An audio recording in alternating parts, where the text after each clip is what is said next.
Ok, ok. Allez, c'est parti. Bonsoir tout le monde. Donc, Olivia de Rocourt sur le groupe privé autour du Feng Shui. Et ce soir, on fait un live direct avec des questions-réponses. Donc, questions-réponses sur la géobiologie, sur la reconnexion, sur le Feng Shui. N'hésitez pas ou n'hésite pas à intervenir. Comme ça, je vois qui est en ligne parce que sinon, je ne sais pas en fait qui est là, finalement. Alors déjà, merci beaucoup pour vos questions. Donc il y en a eu pas mal. On est ensemble pour environ une trentaine de minutes et j'espère que tout ça va vous apporter de la valeur et un certain nombre de clés aussi pour le futur finalement. Donc la toute première question à laquelle je vais répondre, c'est est-il vraiment possible de partir de rien et de vivre en fait de son activité passion? Est-ce que c'est vraiment envisageable? Et donc pour illustrer ça, le meilleur exemple en fait que je puisse vous donner, c'est l'exemple de mon activité et de la façon dont j'ai développé cette activité passion. Et je peux dire à partir de rien parce que au tout départ, les premières fois que j'ai dit tiens, si je devenais consultante en Feng Shui, en réalité, j'avais encore même pas été formée, j'avais même pas décidé de me former. Euh, et, euh, et pourtant, tel que vous me voyez aujourd'hui, ça fait 10 ans en fait que je vis de cette activité passion. Alors comment j'ai fait en fait pour partir de rien et pour arriver finalement et quasiment tout de suite à vivre de cette activité? Comment j'ai pu avoir un revenu correct tous les mois, même si parfois à une semaine de visibilité, en fait, je n'avais pas, justement, je n'avais aucune visibilité. Euh, Au tout début, en fait, j'ai été passionnée par la notion d'énergie universelle. C'est vraiment le truc qui m'a captivée, qui m'a capturée, je dirais. Et c'est à partir de là que, donc en lisant un premier livre sur le Feng Shui, puis un second, puis un troisième, j'ai commencé à me dire, tiens, et si je me formais au Feng Shui, et si j'en faisais un métier, et si un jour je pouvais, ou je devenais consultante en Feng Shui. Donc pendant longtemps, j'ai qualifié mon métier d'improbable parce que effectivement à ce moment-là, j'avais vraiment pas de aucune compétence finalement, que ce soit en direction d'entreprise, comme dirigeante d'entreprise, ou que ce soit dans cette activité énergétique. Hein. Au départ, c'était vraiment énergétique. Et pourtant, 4 ans plus tard, après avoir décidé finalement de me former puis de m'installer, 4 ans plus tard, c'est vraiment devenu une réalité. Et j'ai commencé à réaliser mes premières études Feng Shui, puis à me former en géobiologie, et puis à me former aussi, sur beaucoup d'autres points. Et aujourd'hui, ce que je peux dire vraiment, c'est que ma passion, elle est toujours aussi forte, toujours aussi présente, et que, en fait, j'ai vraiment un revenu qui est confortable par rapport à cette activité.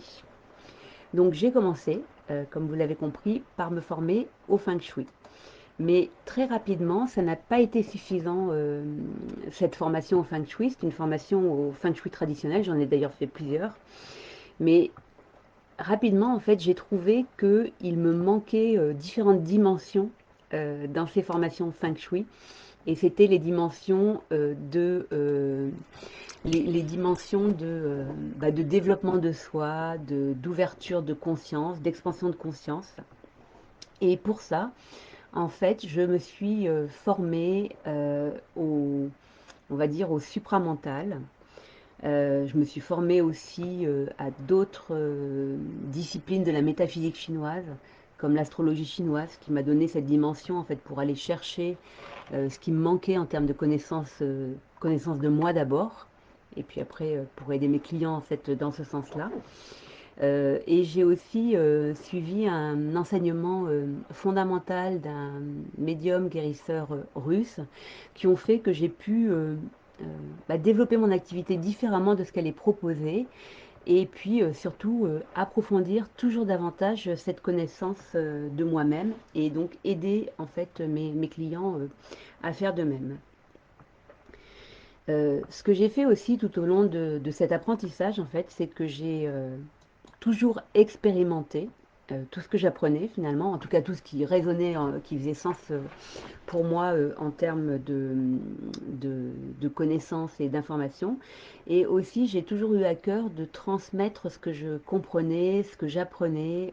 Ça, c'est super important aussi parce que euh, et ben, plus en fait on va expérimenter puis transmettre, et plus on va pouvoir finalement capter de nouvelles choses, à nouveau les expérimenter, les intégrer, les implémenter, et puis les transmettre aux personnes qu'on accompagne. Après, ce que je peux dire aussi, ce qui m'a permis de tout de suite, ou très rapidement en tout cas, ouais, tout de suite, je peux dire tout de suite en réalité, hein, parce que le premier mois de mon installation, j'avais déjà euh, des études Feng Shui à réaliser, soit sous forme de consultation, soit sous forme d'études. Et donc, ce que j'ai fait aussi, en dehors de la formation Feng Shui, qui m'a vraiment aidée, c'est que j'ai vécu la reconnexion. Et ça m'a permis finalement de toujours trouver les bons enseignants, les bonnes sources d'informations, les bonnes lectures. C'était vraiment super important. Et surtout, ce que ça m'a permis, c'est de toujours être connecté à qui je suis profondément, connecté, je dirais, à mon âme, et du coup prendre des décisions toujours à partir du vrai en moi. Euh, voilà. Donc, ce que je peux dire en fait, c'est que au-delà de la formation Feng Shui, je dirais, et ben, finalement, très rapidement, j'ai eu cette formation ou information de l'importance d'être connecté entre la terre et le ciel, d'être connecté tout le temps corps, âme, esprit, conscience ou divin, et de faire fonctionner en fait tout ça ensemble tout le temps. Euh, voilà, parce que je dirais que peut-être c'est ça qui a été ma plus-value ou mon avantage en fait pour développer mon activité. Après, il y a aussi quelque chose d'important dans ce développement d'activité, c'est que j'ai toujours eu cette foi ou cette confiance ou cette conscience que la vie, l'univers va toujours choisir pour moi ce qu'il y a de meilleur. Que d'un côté, j'ai mon mot à dire sur ce que je veux vivre. Et puis d'un autre côté, en fait, je laisse la vie exprimer ce qu'elle a exprimé dans mon quotidien. Et du coup, je la laisse me traverser et je me laisse aussi guider par ça. Et voilà, tout ça, ça demande aussi, bien sûr, du travail, entre guillemets, c'est-à-dire du travail dans le sens apprendre à se connecter à qui l'on est véritablement. Euh, alors, bien sûr, avec le métier que j'ai choisi, j'ai aussi bien sûr très vite compris que mon lieu, mon habitat, me donnait de l'information sur, par exemple, sur mon activité professionnelle, mais aussi sur moi. En fait, l'avantage de passer par la maison, donc qu'on parle de géobiologie ou qu'on parle de feng shui, eh bien en fait, c'est vraiment que c'est un endroit qui va comment dire, nous donner toute l'information sur qui on est et ce que l'on a à faire évoluer. Mais finalement, je parle des maisons pour ça, mais finalement, la vie nous présente toujours ça. C'est-à-dire que chaque situation dans notre vie, et notamment les situations qui sont plus difficiles, sont des situations en fait qui nous proposent d'évoluer. Donc, Donc le feng shui n'était pas suffisant par rapport à ça. C'est pour ça que je me suis tournée vers la géobiologie. Pour moi, en fait, le feng shui, tel qu'il est enseigné en fait en Occident, il a été amputé euh, d'une partie de son essence que nous on appelle ici géobiologie. Et on en a fait en fait quelque chose qui est de l'ordre d'une observation uniquement visuelle, sans tenir compte en fait de tout ce qui est subtil. Et du coup, la géobiologie était complètement indispensable pour pouvoir réaliser des études ou des consultations feng shui qui étaient euh, efficaces et efficientes en fait en termes de résultats. Donc le premier point, ça a été justement de décoder ce qu'il y avait dans les maisons et notamment au niveau subtil, du coup décoder ce qu'il y a en nous en termes de, enfin ce qu'il y avait en moi, là en l'occurrence que je parle de moi, en termes de mémoire, en termes de karma, en termes de transgénérationnel.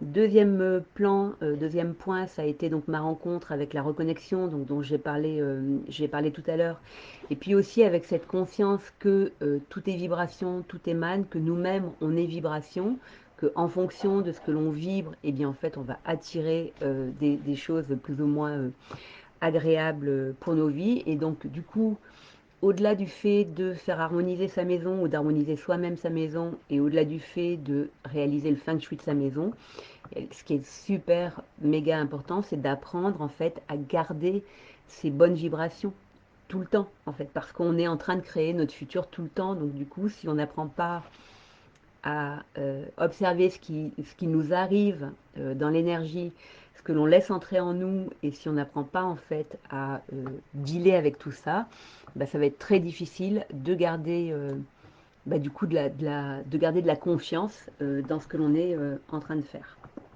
Et donc, quand je dis ce que l'on est en train de faire, bah, je parle justement de créer notre activité.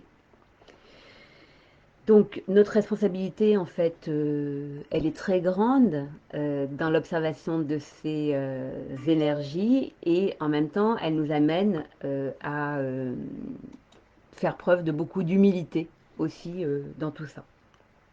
Donc, à retenir, donc c'est notre vibration qui crée notre vie.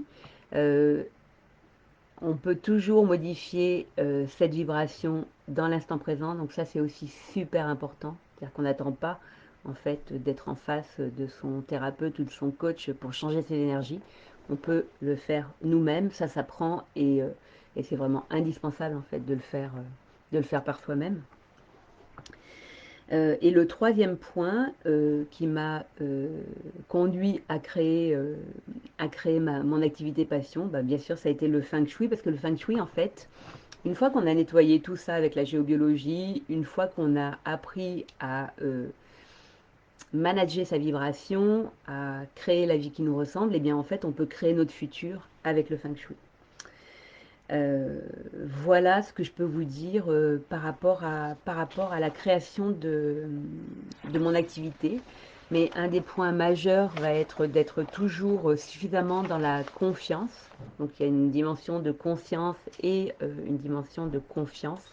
Confiance et conscience. Et aussi dans la confiance et la conscience de ce que nous propose la vie, parce que parfois c'est pas confortable ce qui nous est proposé.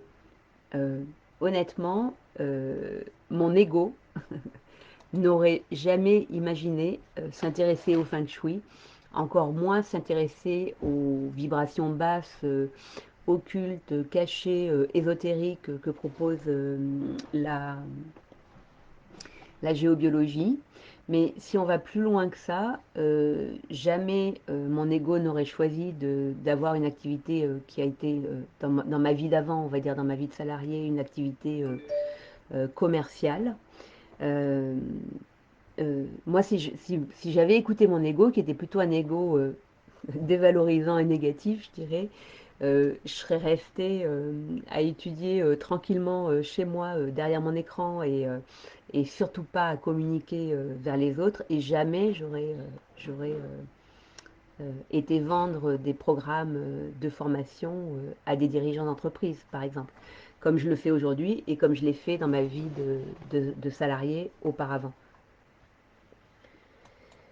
Qu'est-ce que je voulais dire d'autre? Oui, et puis un autre point aussi que la vie m'a proposé, me propose depuis longtemps justement, c'est d'apprendre à communiquer, communiquer ce que j'ai à dire pour pouvoir et ben, en fait proposer mon enseignement et les messages que j'ai non seulement on peut dire reçus, mais surtout appliqués et qui fonctionnent, pouvoir en fait proposer ça à d'autres personnes. Voilà, donc je terminerai cette partie-là avec cette compréhension ou cette clé. Je peux vous donner encore une clé, c'est vraiment de comprendre que notre âme, finalement, elle a des ambitions pour nous et je crois sincèrement qu'elle a de grandes ambitions pour nous. Donc elle nous propose pas, enfin je ne crois pas en tout cas, hein, de vivre juste les doigts de pied en éventail sous les palmiers à la plage. En tout cas, ça peut être bien sûr des moments très agréables, mais je pense pas que ce soit une fin en soi. Après, bon, c'est que un point de vue, voilà, un point of view. Je pense pas qu'elle nous propose non plus de vivre bah, d'un petit boulot alimentaire et c'est tout. Mais pour moi, on est vraiment là pour évoluer et pour contribuer. Évoluer, contribuer. Et on est poussé dans ce sens-là. Et d'ailleurs, qu'est-ce qui nous montre que c'est vrai pour nous? Alors, parce que finalement, là, je parle vraiment depuis mon point de vue. En fait, c'est la façon dont on vit notre vie, simplement. Est-ce qu'elle est fluide? Si on écoute tout ce qui nous est proposé et qu'on y va, est-ce qu'elle est fluide ou pas? C'est ça qui va nous donner de l'information en fait sur est-ce qu'on est sur notre voie du milieu finalement. Donc je redis en fait très important de diffuser ce qu'on a compris, de diffuser bah, son savoir, sa sagesse, ou en tout cas la sagesse qu'on a commencé à mettre en place et qu'on a réussi à capter sans jamais être dans la dimension du sauveur. Donc ça c'est super important aussi. Et avoir vraiment cette conscience que en fait le flux de la vie il s'arrête jamais et donc du coup on ne donnera jamais trop quand on donne au travers de live comme aujourd'hui quand on donne la juste information quand on donne des informations qui sont évolutives pour tout un chacun ouais, on donnera jamais trop. Donc ce flux il s'arrête jamais, on est toujours inspiré, on va toujours proposer ça aux personnes que ça intéresse bien sûr et avoir aussi cette conscience que nos inspirations, justement, elles ne sont pas forcément les nôtres. Parce que moi, si je m'écoutais, ou si je m'écoute, des idées et des choses à mettre en place, j'en ai 25 par semaine, on va dire. Et bien sûr que je ne mets pas tout en place. Et en même temps, tout ça, ça trouve sa place à un moment donné dans la façon dont je vais mettre à votre disposition des programmes et puisque moi, je ne vais pas capter, peut-être je vais l'enrichir d'une pensée ou d'une autre, ou une autre personne va l'enrichir d'une pensée ou d'une autre, et puis ça va devenir euh, bah, quelque chose qui va être mis en place par quelqu'un de toute façon. En fait, il n'y a rien qui nous appartient vraiment. Les idées eureka, elles ne sont pas complètement à nous.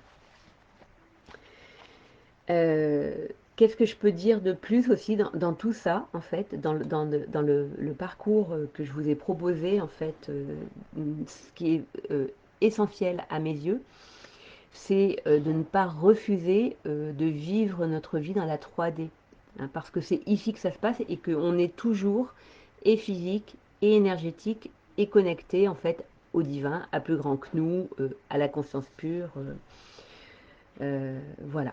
Donc, si tout ça a fait sens pour vous, eh bien, je vous propose de me contacter en MP pour bénéficier d'une heure de consulting en fait offerte pour voir vous où vous en êtes en fait dans le développement de votre activité ou dans le développement de votre entreprise consciente et puis voir où ça bloque pour vous et éventuellement voir si on peut travailler ensemble sachant que mes prestations sont toujours 100% personnalisées. Mais pour rappel, donc moi j'aide essentiellement d'autres consultants, praticiens feng shui, d'autres géobiologues, d'autres énergéticiens, mais aussi des passionnés de feng shui qui veulent aller plus loin pour valider, pour construire leur projet, et bien sûr des entrepreneurs conscients qui savent en fait l'importance de nos lieux pour observer, décoder nos vies et puis surtout bien vivre notre vie dans la 3D. Voilà, donc je vous mettrai dans le chat en fait le lien, ou plutôt non, plutôt oui, contactez-moi en MP, ce sera plus facile. À savoir que sur le mois de juin, parce qu'on est bientôt en juin en fait, j'ai pas beaucoup de dates disponibles. Hein, mais je vous laisse, je vous donnerai mon lien Calendly et puis vous pourrez regarder. Alors, question qui a été posée. Donc, je vais essayer de ne pas dépasser trop la demi-heure, mais quand même de répondre à toutes vos questions qui ont été posées. Donc, je vais le faire un peu en mode rapide. Donc, comment savoir si ma maison est plombée? Et puis, sous-entendu, en fait, est-ce que ma maison est saine? Est-ce que ma maison est plutôt neutre? Est-ce que ma maison est moyenne? Ou est-ce que elle est très haute en énergie? Donc, pour que la maison soit très haute en énergie, en général, il faut qu'elle ait été travaillée, en géobiologie notamment. Ou alors que ses occupants, en fait, aient eux-mêmes beaucoup avancé sur leurs propres ombres, on va dire, hein, sachant que c'est un travail qui est jamais tout à fait fini. Mais voilà, on va trouver des maisons très hautes en énergie si le lieu a été travaillé ou si les personnes ont fait un cheminement, en fait, profondément d'eux à eux. Voilà, donc pour savoir si ta maison est plombée ou pas, ou comment elle est, bon, bien sûr, tu peux utiliser un pendule. On va parler des mesures tout à l'heure. Tu peux poser des questions en étant bien centré à qui tu es et pas poser des questions à n'importe qui. Hein, c'est pas. En fait, le mieux, c'est d'interroger son âme. C'est le plus. Ouais, le plus sécure, je dirais, le plus fiable en réalité. Mais sinon, si tu ne sais pas utiliser le pendule, et d'ailleurs, n'hésitez pas à me dire en commentaire si un jour vous voulez qu'on fasse une masterclass en fait sur ce sujet-là, parce que c'est important d'utiliser le pendule correctement. Donc la question que tu peux te poser par rapport à ça, c'est comment va ta vie en fait? Une maison qui est plombée, une maison qui est trop basse en énergie, donc elle ne sera pas forcément plombée, mais elle sera plus basse que toi. Donc du coup, pas reposante, ressourçante, revitalisante. Donc une maison qui est plombée ou trop basse, et ben en fait, elle va te tirer vers le bas. C'est une maison dans laquelle tu vas te sentir fatigué. C'est une maison qui va euh, comment dire, tu vas avoir l'impression en fait d'essayer de mettre des choses en place et puis ça fonctionne pas, ça aboutit pas et tu comprends pas pourquoi.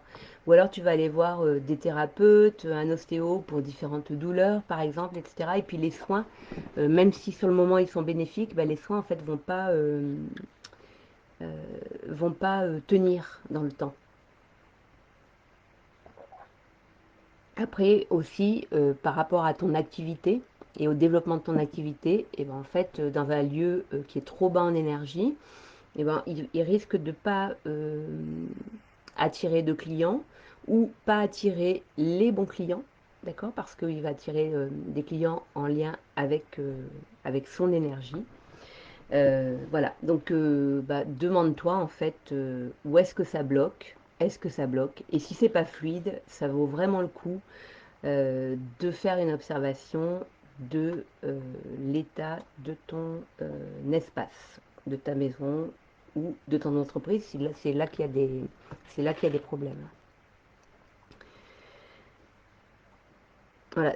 Ouais, ce que je peux dire aussi à ce niveau-là, c'est que les épreuves, en fait, qui te sont proposées par ton lieu, parce que c'est comme ça aussi qu'on peut le voir, de toute façon, tu les dépasseras, mais euh, avec un travail approfondi, en géobiologie, mais aussi un travail sur toi, sur tes mémoires, etc., et ben, tu vas les dépasser beaucoup plus vite. Donc là où tu peux mettre des mois ou des années pour passer des épreuves, avec un lieu haut en vibration, tu vas pouvoir dépasser les épreuves beaucoup plus facilement, beaucoup plus dans la fluidité.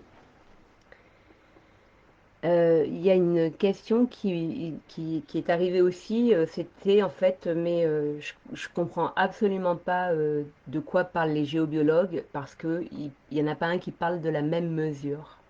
Et effectivement, il y a des personnes qui vont mesurer les lieux, qui vont trouver des centaines de milliers d'unités bovis, là où d'autres trouveront une petite ou quelques petites dizaines de milliers d'unités bovis. Donc, bah, en fait, ça dépend des écoles, ça dépend de quoi on parle. Euh, donc, on peut arriver à se calibrer à peu près de façon similaire avec les autres personnes de notre formation ou de notre école. Et puis, on peut aussi se détacher complètement de tout ça. Alors, je vais vous dire moi comment je procède. Donc, moi, j'ai appris de façon classique avec les unités bovis. À l'époque, un lieu qui vibrait correctement, il était autour de 20 000, puis rapidement c'est passé à 40 000. Puis je dirais qu'aujourd'hui, c'est plutôt plusieurs centaines de milliers, et c'est pour ça que c'est pas milliers d'unités bovis, c'est pour ça que c'est pas intéressant en fait de communiquer sur ces chiffres-là, parce que en fait, ils n'ont de valeur que, alors, entre personnes d'une même formation, et encore, ils ne sont pas forcément toujours d'accord, mais sinon, en fait, il faut vraiment apprendre à se faire sa propre échelle de mesure. Et comment on fait ça? Eh bien, en fait, on fait ça en apprenant, en commençant à tout mesurer, et puis avoir la logique ou la cohérence en- dans ce qu'on mesure. Voilà. Et des fois, on ne la voit pas, hein, la logique. Moi, des fois, je tombe sur des lieux plombés alors que les personnes ont énormément cheminé sur elles-mêmes. Et puis, bah, oui, c'est vrai, c'est plombé. Puis en général, ce sont des personnes qui ont bah, un troisième œil qui est très ouvert. Et du coup, elles le savent, elles voient les entités ou elles les ressentent. Donc voilà, donc apprendre en fait à tout mesurer, les aliments, les maisons, les personnes, sans ingérence, hein, bien sûr, et du coup, pour pouvoir en fait se faire sa propre échelle, sa propre idée, et savoir en fait sur quoi, être bien calibré, savoir sur quoi on part. Donc effectivement, il n'y a pas de consensus en fait sur les vibrations. Et puis il y a des géobiologues qui sont restés sur leur formation d'il y a 40 ans et qui ont toujours en fait les mêmes échelles de mesure. Voilà. Alors, autre question, j'ai beaucoup étudié le feng shui, j'ai lu vraiment beaucoup, j'ai même fait des formations et j'ai appliqué, et pourtant, j'ai pas les résultats enfin, en tout cas, à la hauteur de ce que j'attendais et à la hauteur des promesses des livres ou des formations que j'ai faites. Voilà.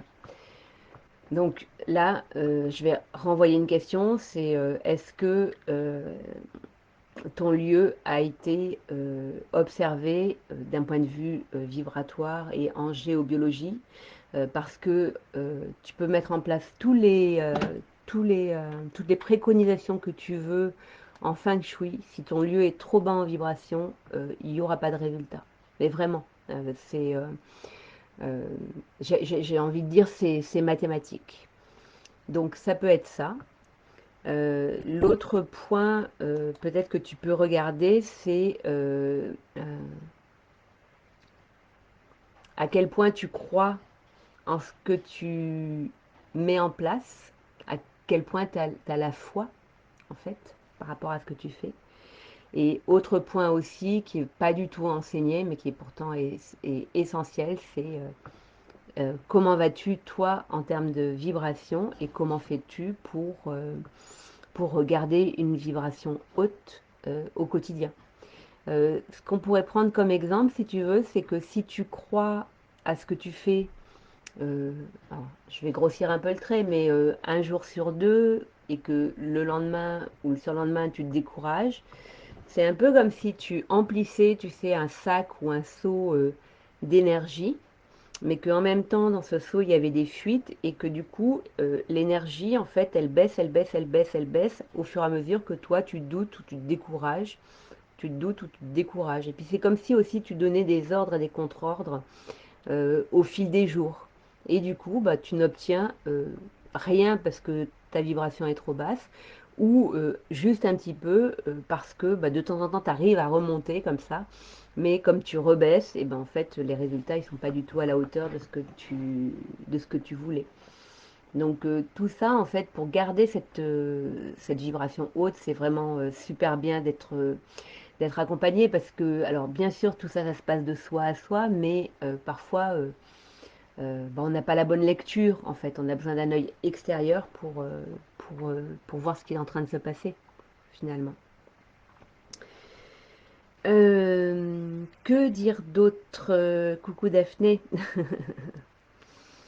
Euh, ouais, donc une question qui m'a été posée, c'est j'ai fait un long travail sur moi et notamment en termes euh, ah zut, j'ai oublié le mot.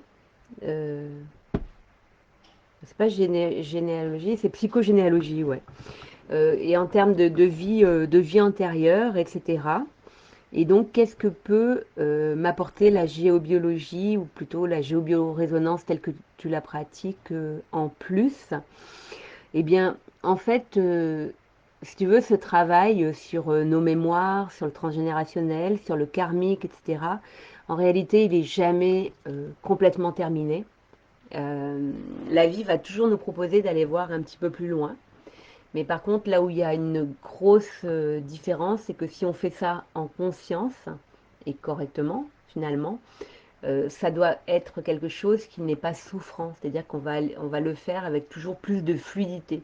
Ce qui a pu être très difficile à avaler à un moment, on peut aller, j'allais dire déterrer, mais on peut aller soulever en fait des mémoires qui sont beaucoup plus lourdes que ce sur quoi on a travaillé auparavant, et en même temps, on va pas du tout le traverser de la même façon.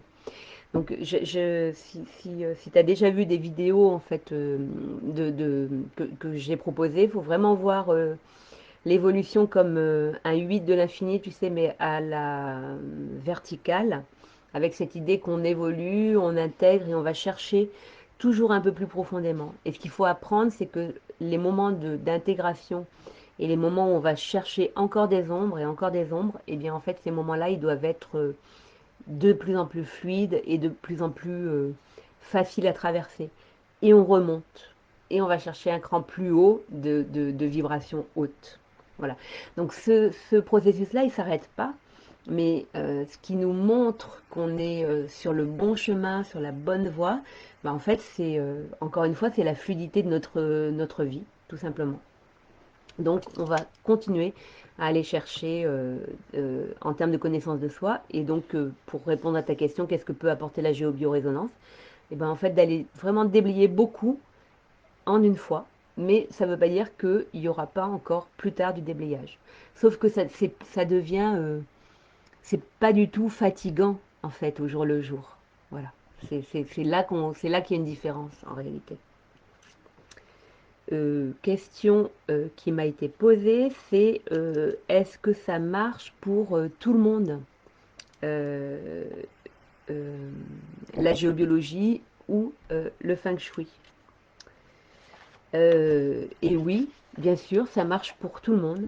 Euh, Ça marche pour tout le monde qui va avoir bah, confiance dans le processus, qui va avoir conscience de toutes ces énergies et qui va avoir envie de comprendre ce qui se passe. Alors, cependant, j'ai quand même quelques cas, parfois, qui sont arrivés et où on avait besoin de refaire le travail, notamment de passage d'entité. Et à chaque fois que c'est arrivé, c'est simplement parce que la personne elle-même devait travailler quelque chose de ce point de vue-là. Donc c'est arrivé avec une personne qui faisait de la communication animale notamment, et puis des personnes qui devaient, qui avaient à, comment dire, qui avaient ouais, un rôle, en fait une mission en termes de passeur d'âme.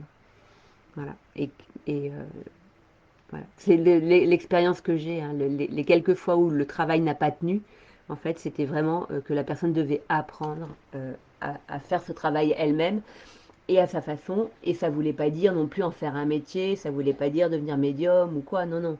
C'est parce que ce travail-là, on peut le faire en ayant un autre métier, qui soit pas forcément un métier dit spirituel ou ésotérique. Il est 19h37. Je pense que j'ai répondu à la majorité des questions. Donc du coup, ce que je t'invite à faire, bah, si tu as d'autres questions, c'est soit à me les envoyer en MP, soit à les mettre sous la vidéo. En fait, je le consulterai pour la prochaine fois.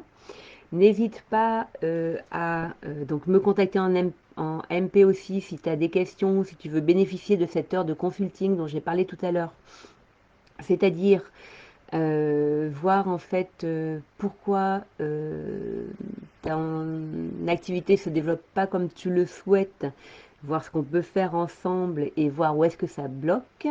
Donc ça, je l'ai dit tout à l'heure, j'ai très peu de places disponibles courant juin, mais donc contacte-moi en MP puis je te donnerai le lien vers le calendrier. Et puis, si tu as été jusqu'au bout de cette vidéo, n'hésite pas à mettre des commentaires dessous, à mettre simplement que tu as vu la vidéo en replay et tout, parce que c'est de cette façon en fait que les vidéos sont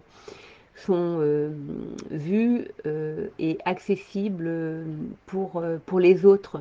Finalement, il y a 600 et quelques personnes dans le groupe, mais s'il n'y a aucun commentaire dessous, et bien en fait la vidéo elle sera vue que par quelques personnes et c'est un petit peu dommage. D'ailleurs, j'ai oublié de faire un à tout le monde au début du live et maintenant c'est trop tard, mais c'est pas grave.